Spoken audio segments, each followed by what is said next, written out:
the trustees for April 17, 2024. Let's just state that we're all here. Start with you, Arthur. Yes, I hear. Becky Klein here. Jessica Leibson here. Diana Larson here. And Tanya Long is here. The gang's all here. Let's stand for the pledge. I pledge allegiance to the flag of the United States of America and to the republic for which it stands, one nation, under God, indivisible, with liberty and justice for all. I would entertain a motion to approve the agenda as it's written. I will make that motion to approve the agenda as it was written. And I'll second it. All those in favor of approval of the agenda say aye. Aye. All those opposed say no. We've got the consent agenda. Are there any questions, comments, anything? I have a question. I saw there was some furniture purchase from school outfitters. Just curious as to whatever that is for. It's NRC, I believe it's a chair that's gonna go in the children's area. Like kind of an overstuffed chair, so caregiver and child could cuddle and read. Yes. Nice. Anyone else? Okay, I would entertain a motion to approve the consent agenda then. I'll make the motion to approve the consent agenda. I'll second it. All right, all those in favor of approving the consent agenda say aye. Aye. All those opposed say no. Okay, consent agenda approved. We have public comment. One person tonight, Ms. Connie Foisel. Come. Thank you and good afternoon. And nice to see smiling faces again, another month. To my knowledge, the library board, since its formation, has never been a part of a lawsuit, and yet here the board is with not one, but two lawsuits in which they are both suing and being sued by a county entity that serves the public. These lawsuits would appear to be self-engineered by the actions of some of the board members. Not only are these two lawsuits, but also a lawsuit filed against the library board in small claims court by a Cass County resident. One might ask if the narrative put forth by some board members, which portray the library as being suspect in its professional affiliations, selection of materials, placement of materials, and use of its funds, serve as a catalyst for this most recent lawsuit. The board is involved in so many lawsuits regarding several issues. The board has not one, but two law firms, resulting in legal fees that one board member at a previous meeting described as being unusually high. Taxpayers must ask, will there be a time in which these board members provide at a public meeting the total amount in legal expenses that we, the taxpayers, have paid, or will we need to make a sunshine request to access this information? Perhaps it's time for those members to drag out some of their old rationales and refresh our memories regarding how setting aside a valid election in which the majority of the taxpayers who voted approved an increase in taxes to fund the library, behaving in a manner that would appear to have resulted in multiple lawsuits, employing more than one law firm, resulting in unusually high legal expenses, are all ways of showing respect to the taxpayers. And in just a side note, I'd just like to say that I'm awaiting with bated breath the new policy or the policy review of audience participation at board meetings. Thank you so much.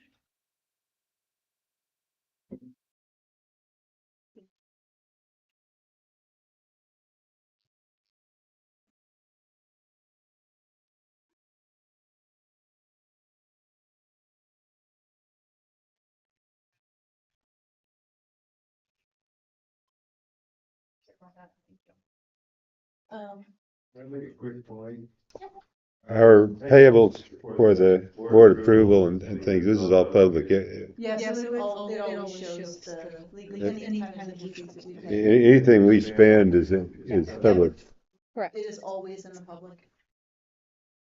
All right, we do not have any unfinished business, new business. We have the action items. You guys, these are the policy review. We have 3 that we want to get through tonight. Test proctoring, audience participation at board meetings, and suspension of privileges for health reasons. Everybody got copies of those. Were there any Was there anything anyone wanted to ask questions about or changes to? I personally liked, I mean, I like where you're, I mean, what you suggested for us to do. So I don't know if anybody else has any thoughts. I don't have any issues with anything. I'd like to hear changes. Yeah. Thank you, Roger. Don't say anything, we're okay, I guess. Okay, just always good to hear from everybody. Okay, well then I would entertain a motion to,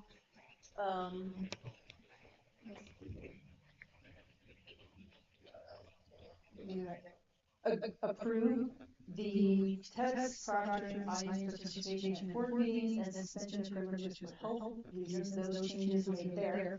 No changes were, or actually, hold on, I'm wrong. Test proctoring we're removing. Eliminating. Yeah. We're eliminating. Do we need to vote to eliminate I think so. that? Okay. Let's do that first. So I need a motion to eliminate test proctoring. I make a motion to remove test proctoring from policy.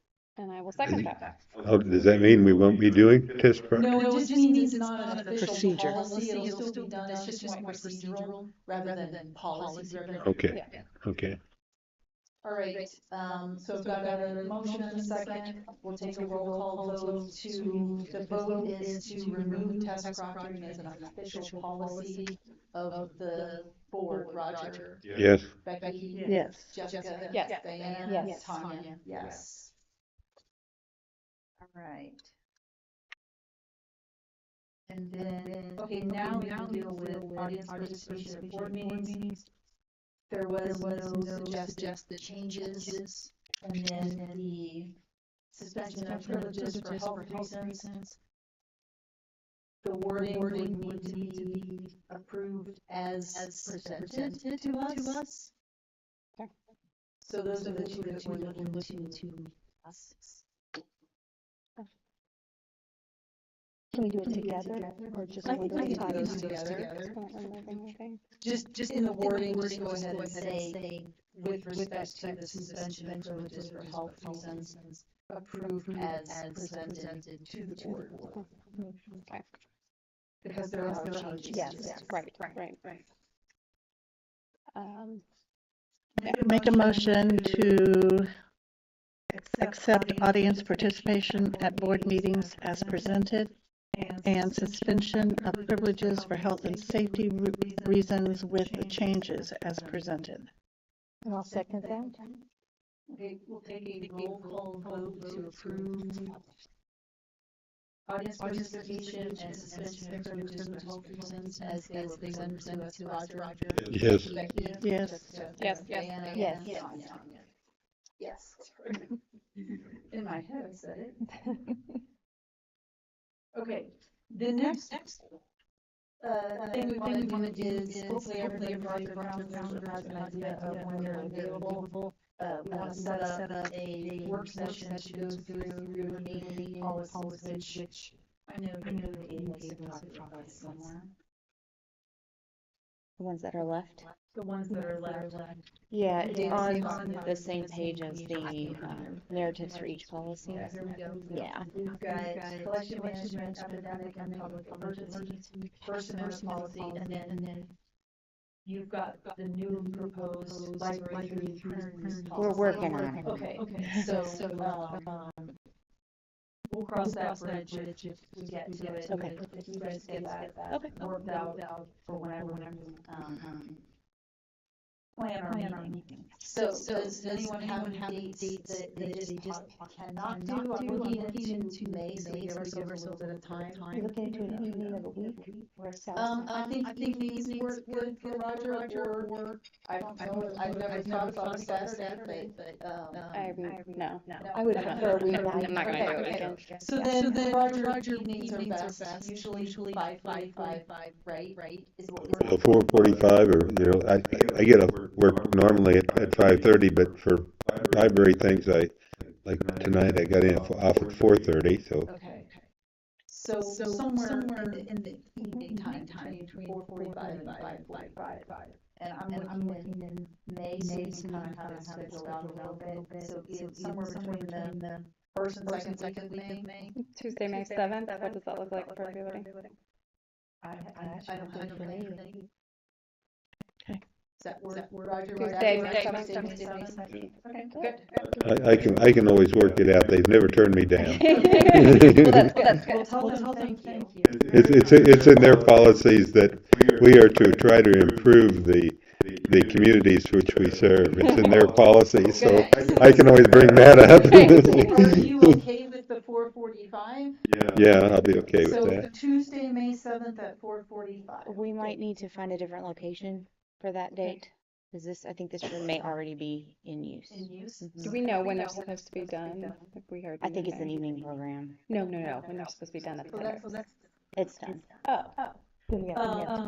Would you verify that and then just let Yeah. everybody know? We could, what about Pleasant Hill?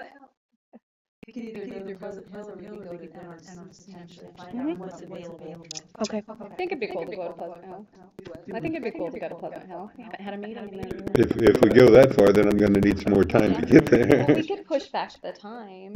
Yeah. I mean, Pleasant I mean, Hill's closer than Belton for you, isn't it? Uh, Or Garden City? well, I'm already at Harrisonville, so Yeah, I guess. it's probably, I can go either way. I cut through the country to get to Pleasant Hill, and I go down the interstate to get to Belton, so. NRC. Yeah. Is this a closed meeting? No, No. It's a work session. Oh, okay, so we need a big room. Okay, so we Yeah, do need a big room. So, yeah, why don't you see what's available for us? Okay. Okay, let's change it to 5 o'clock. Okay. First off. And then, we'll have to email or some way to shoot for Robin to let us know the locations that are available, what's available to us. But we'll plan for the 7th at 5 o'clock. Location, I think. Okay, that's good. Sounds good. Do we have those policies in our, I know I have the collection management policy. Do we have those already in our booklet, that so if we wanted to prep ahead of time? Epidemic and public emergency, is that in our big notebook probably? It should have been added in 2020. Yeah, it's Okay. in there, and then last, probably November, Dan gave everybody a copy of the first amendment policy that was Okay. suggested. Okay. I can have Robin email that to everybody, to where you. He gave it to us. I have it somewhere in here, but I just want to make sure that, so might want to prep a little bit and be prepared. Sure. And if you have any suggested, your, obviously your suggested wording or how things go, if you can get that to us ahead of time, that would help us in preparation as well. Is there major changes to these, or are we just reapproving them, or what do we do? I don't know, I mean, there's been, we haven't, it was a couple years ago, the whole operational policy reevaluation, or, I don't know the right word, reevaluation, looking at them all started, so these are just the ones that are left to go through, so we'll give Robin a chance to go through those offers. Okay, well, it's just, some of this one, like the First Amendment thing wasn't very old, is it? It never got We don't adopted. not even. We never voted on it. Been approved yet. It's one that we want to discuss. We can decide if we Oh, want it or not. okay. No, it hasn't been. It was given, a copy was given to the board. Okay, And that's as far as it went at that point. okay, that's why, I thought it was like a year or two ago, and what do we need to review it now for? I think we just, I believe it was given to us in November. So it was when Okay. everything was going on. Yeah, Yeah. in October, November, somewhere in that time period. Okay, I think. okay. So, yeah. Okay. We're to the director's reports. Okay, I have a lot. I'm going to start with the job changes and hiring updates. We have reposted the bookmobile driver position. And we're just having trouble getting that filled. We filled the teen specialist at Pleasant Hill. That role, Emily Puthoff, has started there, and that branch is now fully staffed. Scott Block was hired as the facilities specialist. He started, I think it was last week, and has already done a lot of things for us throughout the system. And then, big news is the assistant director position has been filled. Yes, we hired Lee Hallenberg. He's going to start with us on Monday, May 13th. So he has an MLS from MU. He's worked at Mid-Continent for over 15 years, and he's done everything from being a page to a branch manager. He spent a couple of years being their policy and procedures coordinator as well. So we are very excited to bring him on. It's nice we get to steal one from them if they really steal one from us.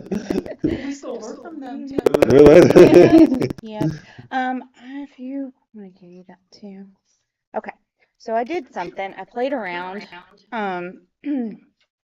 And I put some of the data that you guys receive each month into kind of a more visual presentation, and it includes a little bit different of a scope than what you see in your packet. So what I have here is for the last 12 months, each of these shows you in a bar graph what the numbers were for active users, number of branch visits, physical items circulated, digital items circulated, computer usage, and Wi-Fi usage. And so it's just another way for you to kind of see the trends and see what's happened over the past 12 months, because you get it on a month-to-month basis, and the information we give you shows you what it was like this time last year, but you're not getting that trend between the 12 months. So if you guys like this, I can start including this in the packet. And if you have any other data that you'd like to see, I can see what I can do to put that together. So Yes, this would be great. okay. Thank you. Yeah. That digital really has gone up, hasn't it? It has. Yeah. Yeah, it's interesting, and you can see the spike in May of last year of our physical circulation too, which is, I think, school was getting out, summer reading was getting ready to kick off. So, and then I did want to ask if you guys had any questions about what I explained about the active users in your packet, how the report that we had been using had an update unbeknownst to us that kind of changed what the parameters were that it was pulling. And so we have that fixed, and the graph that you have is using that report for the past 12 months. So the report we got this time is that, and That is the this correct time as one. well. Mhm. Correct. So it was something that has taken place within the last several months. I want to say it was towards the end of last year, Okay. is what the rep told me. Okay. Because I had just been looking at the month over month, and I just kept going, that's just weird. Those numbers don't look right. And when I would look at one place, it would tell me this number of users, and I'd look at another place and it would tell me a different number. So I needed to know which one was the true one. Yeah. And that's what we have. Okay. Awesome. Any questions? Just a heads up, we typically shop for updated commercial insurance coverage every 3 years. And so the last time that was done is in 2021. So this is our 3rd year. So we do have an RFP out right now with the deadline of June 14th. And we will collect the sealed bids and present them in a closed session at the end of the June board meeting. So just have that on your radar that we'll go through that then. A couple of building updates. The scheduled sewer line descaling at Pleasant Hill did not end up happening on the day that we closed for it to happen. So it's been rescheduled for Memorial Day, because we're already going to be closed that day. So, and then unfortunately, the skylights have all been replaced here. But with the rainstorm that came through yesterday, there was a lot of leaking going on. So they came out today, and tightened how it's attached to the frame, and I think added some like caulking in areas. It might rain again tonight, so we'll see in the morning what happens with that. But hopefully that'll have fixed it. So, and that, Well, those have been a pain ever since I've been on the board. That's a lot of years. I think it's the nature of skylights in general, really. So, that is all I have. Okay. Anything on the trustees? I think Becky, the foundation met. Yes, the foundation met. I was not there. We took a little mini vacation, so I wasn't there. But as you saw in Rob's report, we were the beneficiary of the state, and we're using some of those funds to, the biggest thing is we're going to make a permanent story walk at Pleasant Hill, there to the southwest of the property. And a major portion of that's going to go to there, and then we're going to create portable story walks to take to other regional city parks, and that's really quite the going thing in public libraries right now, are these story walks. And then we're doing technology for several places, and then the staff development, and that's not ready to announce yet, but I've discussed with Robin what's going to be done, and it will be quite nice. Thank you to the foundation. Yes, thank you. Anything else from the trustees?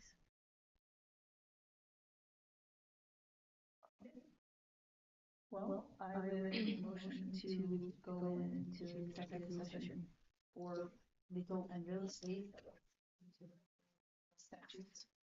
I make a motion to go to executive session, have a legal and real estate business. Do I have to say, okay. What's that? Do I have to add all these numbers? I think we usually just say what it is, Yeah, just for legal and real estate. Okay. Numbers? the actual number. But I almost have them memorized now. Good job. I'll second the motion. We'll take a roll call vote. Roger. Yes. Becky.